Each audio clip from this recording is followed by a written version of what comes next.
Stimpaks in Fallout heal injuries almost instantly. Broken bones, gunshot wounds, massive injuries, and somehow they fix it in seconds. At first, it feels like a gameplay mechanic, something designed to keep combat moving, but the more you think about it, the stranger Stimpaks become, because in the Fallout universe, these things actually exist. Doctors use them, soldiers carry them, raiders steal them, which means humanity somehow created a medical technology capable of healing injuries far beyond anything we can do in real life. And that raises a much bigger question. How advanced did Fallout's world actually become before everything collapsed? Before the Great War, technology in Fallout advanced extremely quickly, especially military technology. The United States was locked in a conflict for years.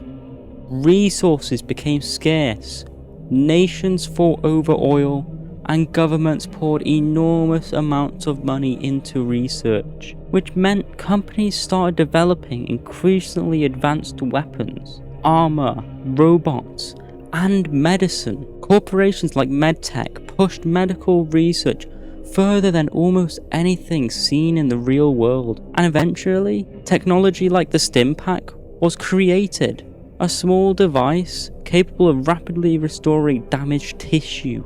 At least, that's the explanation Fallout gives us. Because Stimpaks don't just reduce pain, they don't simply stop bleeding, they heal major injuries almost instantly. In gameplay, you can survive explosions, bullets, massive trauma, and seconds later, you're completely functional again. That shouldn't be possible. Even modern military medicine can't do anything close to that. Real-world treatments can stabilize injuries, stop blood loss, reduce pain, but they cannot instantly repair damage in the middle of combat, especially not through a single injection, which means Fallout's medical technology was operating on a completely different level, and that's probably why Stimpaks became so important. Before the bombs fell, Fallout's world was obsessed with war. Power armor was developed for combat. Energy weapons became common. Robots replaced soldiers in certain situations. Everything was being redesigned for survival and warfare, and soldiers needed equipment capable of keeping them alive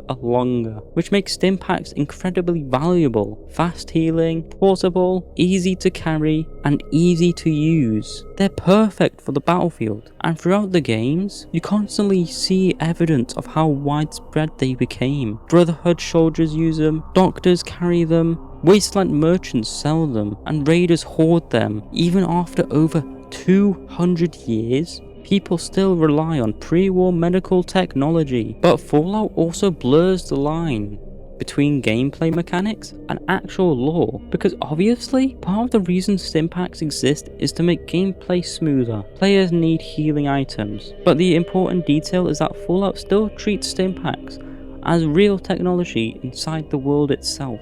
Characters talk about them, doctors use them during quests, settlements rely on them. They aren't just gameplay tools, they're part of the Fallout universe, and that's what makes them so interesting, because once you accept the Stimpaks are real, you also have to accept what that says about pre-war humanity. Humanity had already developed technology capable of doing things that almost seemed impossible, and the games never fully explain how Stimpaks actually work. But there are theories. Some suggest highly advanced regenerated chemicals. Others compare them to stem cell research. Some fans even believe Stimpaks may use experimental military compounds designed specifically for warfare, because that's another important detail. The Fallout universe constantly hints at dangerous experiments before the war. Corporations tested chemicals, governments funded secret research, military science pushed further and further. So it's possible Stimpaks were created through extremely unethical experiments, especially during wartime. And honestly, that would fit perfectly with the Fallout world. But maybe the strangest thing about Stimpaks is what they imply about the rest of Fallout's technology. Because if humanity created medicine capable of healing injuries this quickly, what else were they capable of? The games constantly show technology that almost feels impossible. Artificial intelligence, fusion-powered machines, laser weaponry, genetic mutation, cryogenic freezing. And Stimpaks might be one of the clearest examples of how far pre-war science had advanced. A reminder that humanity was becoming incredibly powerful right before everything collapsed. Because in Fallout, the most dangerous technology wasn't always weapons. Sometimes it was medicine, and even something as common as a Stimpak reveals just how advanced the old war really became before it destroyed itself.